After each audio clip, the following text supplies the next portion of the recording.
I don't know who needs to hear this, but the gym shouldn't be your personality.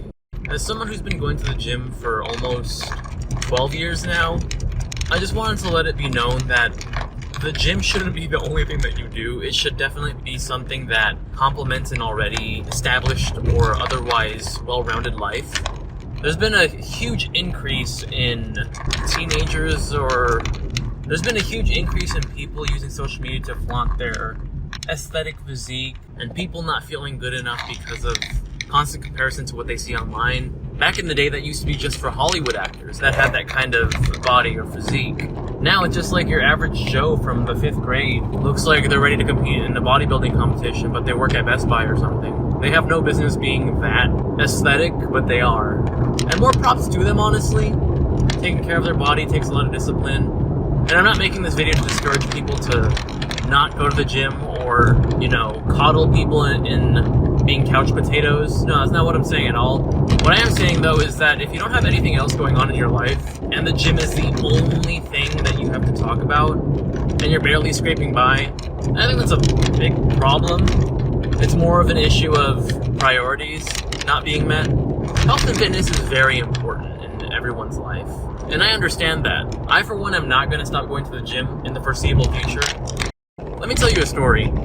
It was the summer of 2023 where I had just finished graduating college, and I wanted to do some things before I started working full-time. And it was at this time when I found out there was this place that was teaching Jeet Kune Do, the martial art that Bruce Lee founded. It wasn't exactly near my area, maybe about an hour drive, but because it was summer and I didn't really have much else to do, and I wanted to, explore my freedom one last time before I locked down and started working full-time, I thought it'd be a great idea to join. Now, mind you, I've already been lifting for about 11 years at that point, give or take, and that wasn't going to stop once I joined martial arts. I remember my routine back then was weightlift, and then once I get to the dojo, that would be my cardio for the day. And typically, I weightlifted around like 5 to 6 times a week. Now, this may be me not just being aware of the nutrition intake that I was doing. There came to a point where I actually had issues with potentially passing out. And that's only happened once before. I think it was during the pandemic when I was wearing a mask at the gym and then I was just not getting enough oxygen. But that was like the only other time where I almost passed out in the gym. I remember I took my blood pressure at home and it was actually remarkably low. I don't remember the exact reading, but I'll just put it on the screen here. I think it was something really low, like...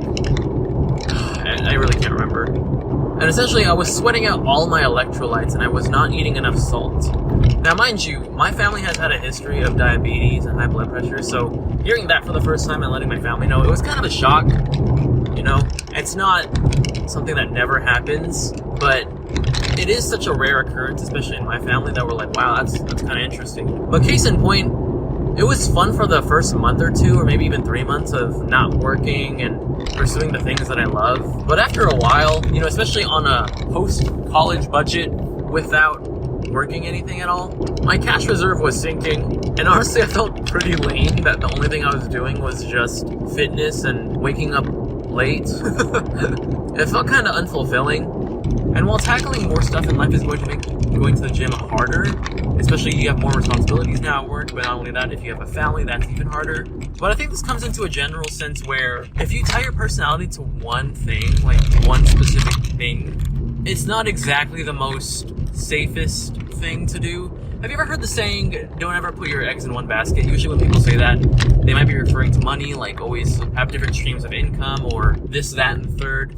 But that can also be applied to happiness. I feel like putting all your eggs in one basket in terms of happiness, like putting all your things that make you happy into one thing. It's very dangerous because if that one thing goes under, like say for example, let's take that weightlifting thing for example. Like say that you're really into fitness and that's all you do. If for whatever reason you get paralyzed and you can't do that ever again, or are really trying to get as big as possible, build as much muscle mass, and then for whatever reason you no longer have access to the gym with proper equipment, you only have to do stuff at home. And while you can do great stuff at home to build your body, you will basically not have the same amount of tension or amount of stress that you can apply to the muscle group. So essentially you just get smaller, and therefore your happiness would go down because your desires to get bigger are not being met.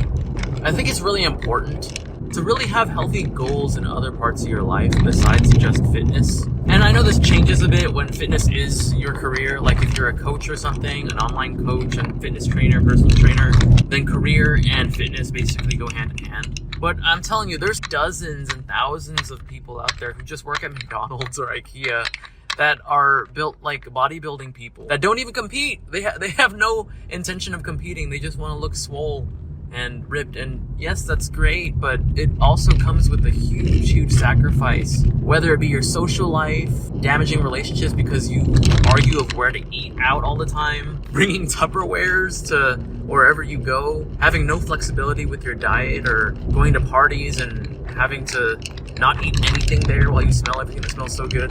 Discipline is great, but it does turn into something a bit poisonous when it transitions to obsession instead of discipline. You know what I mean? I've struggled with this myself, but as I've gotten older, I've come to the realization that the body I have and the body that everyone else has is just not going to last. And yes, we try to preserve it as much as we can, but we have to make sure to make time for things that we actually like to do. Like, for example, I like rock climbing, and every now and then I like to go.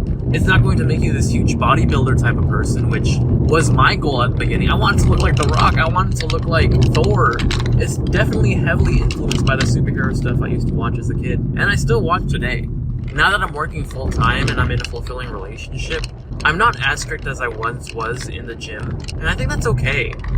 Anyways, guys, I feel like me talking about this is just for the top, 10%, because I know if you look at the statistics, most people don't work out. But I don't know. I feel like I'm in that super huge niche, at least my, Instagram recommended and social media recommended. See a bunch of these guys that are, locking in, avoiding everyone, not talking to their family and friends for months on end or even years. And they think they're cool by doing that, but it's really damaging. And honestly, I've been through it and I felt like a loser. And I think we overglorify that lifestyle. It's not even a lifestyle. It's literally a fad. That's not it. Don't do that. Talk to friends, talk to loved ones. We only got 80 years on this earth. If you're going to the gym, cool. You're doing great. I'm sure you look great. Everything's going to be okay. Anyways, guys, that's about it for me. See ya.